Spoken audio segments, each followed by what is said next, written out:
If you invade Europe, all of Christendom will rise up against you.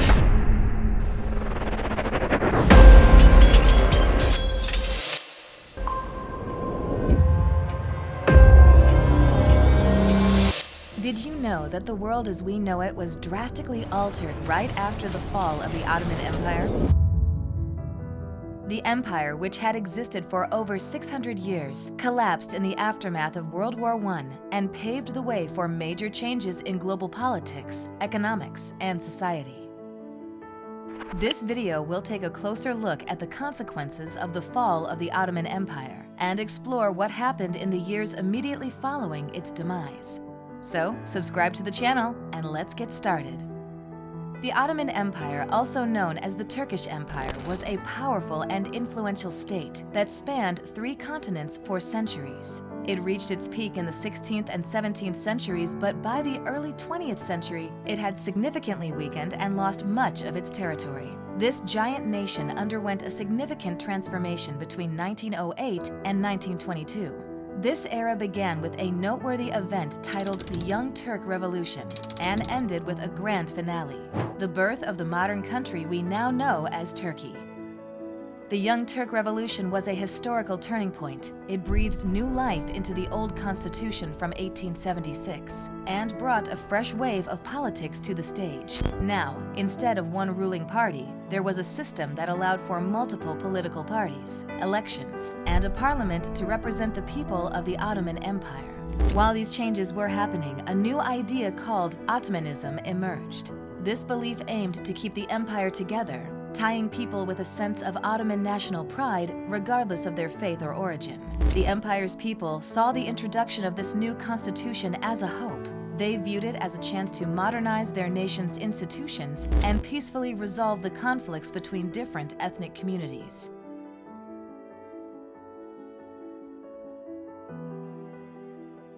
And then came a time when the empire wasn't doing so well, particularly on the battlefields. Despite their best efforts to revamp their military, they suffered heavy losses in 2 major conflicts, known as the Italo-Turkish War, 1911 through 1912, and the Balkan Wars, 1912 through 1913. As a result of these battles, they lost their hold on North Africa and nearly all of Europe. The period leading up to World War I was marked by ongoing upheaval, which culminated in a series of significant events, including the 31st of March incident and the coup of 1912 and 1913. During this time, the ruling party, the Committee of Union and Progress, CUP, began to show signs of radicalism. This resulted in the persecution and mass killings of certain ethnic groups within the empire, including Armenians, Assyrians, and Greeks. These horrendous actions are collectively known as the late Ottoman genocides. The empire's part in World War I concluded in defeat and the further disintegration of its remaining territories, as dictated by the Treaty of Sèvres.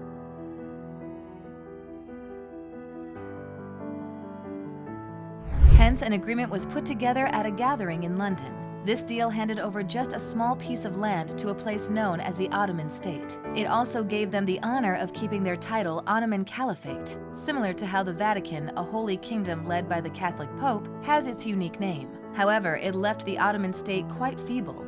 The British played an essential role in making this happen. But why?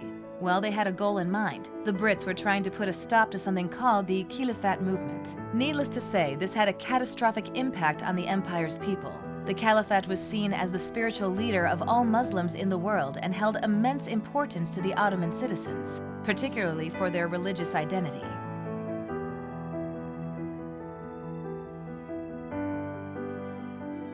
In 1922, after years of turmoil and instability, Mustafa Kemal Atatürk led a successful revolution against the remaining Ottoman government. It marked the end of the empire and the establishment of the Republic of Turkey, a secular nation with Atatürk as its first president. The aftermath of World War I and the fall of the Ottoman Empire was a turbulent time for the region, with political, economic, and social changes that still impact us today. The legacy of this once great empire lives on, and its history continues to shape the world.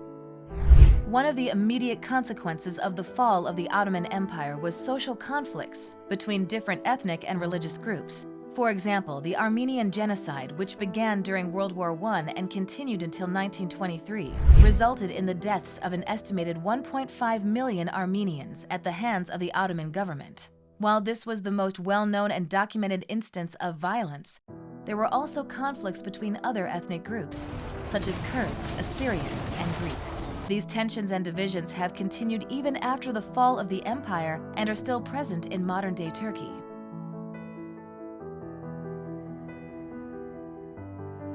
Ataturk's vision for the Republic of Turkey was to modernize it and bring it into the modern world.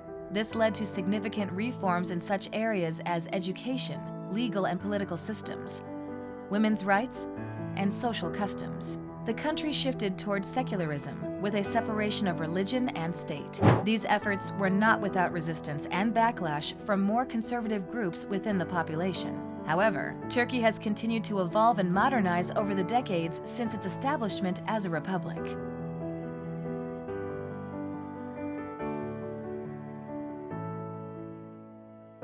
The fall of the empire also led to the partitioning of its former territories. The Middle East in particular saw significant changes with the creation of new nation-states, such as Iraq, Syria, and Jordan.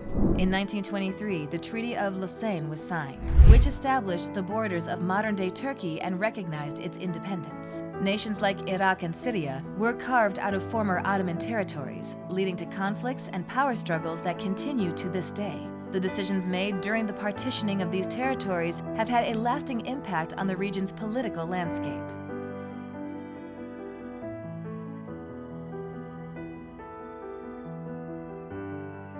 The Allies, being the decision makers, chose to keep a small part of northern and central Anatolia under the empire's rule. The widely held assumption was that the Sultanate and the Caliphate would come to an end, but guess what? They could stay with their capital and a tiny bit of land around the city. However, the gateway to the Black Sea, the Straits, were not granted to them. Instead, the idea was to make the edges of the Bosphorus and Dardanelles accessible to all, a sort of global space, ensuring the Black Sea's gate remained wide open for all. Greece was set to get West Anatolia, and East Anatolia was to be gifted to Armenia.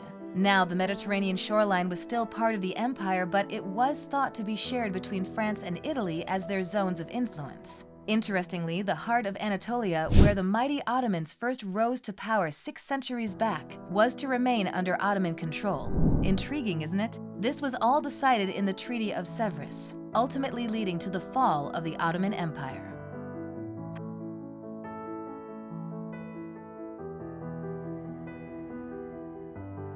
However, this treaty did not come into effect as it was intended. Mustafa Kemal Atatürk and his forces successfully fought against foreign occupation and gained control over much of Anatolia, resulting in a new treaty, the Treaty of Lausanne. On July 24th, an important agreement known as the Treaty of Lausanne was signed. This agreement was an acknowledgement from the international community, validating the existence and boundaries of the new Turkish state. It didn't take long for this news to reach home, as Turkey gave its nod of approval to the treaty on August 23rd later that year. It was a historic moment as the Republic of Turkey stepped into the limelight on October 29, 1923. Fast forward to the next year on a spring day, the 23rd of April 1924. The Republic of Turkey decided to open the exit door to 150 individuals, including the previous Sultan, declaring them unwelcome or persona non grata. However, showing signs of change and leniency, most of these restrictions were lifted on the 28th of June in 1938, bringing us to the end of this memorable chapter in Turkey's history. Do you think the world would be a different place if the Ottoman Empire had survived? Let us know your thoughts in the comment box. If you liked this video, don't forget to give it a thumbs up and subscribe to our channel for more true historical content.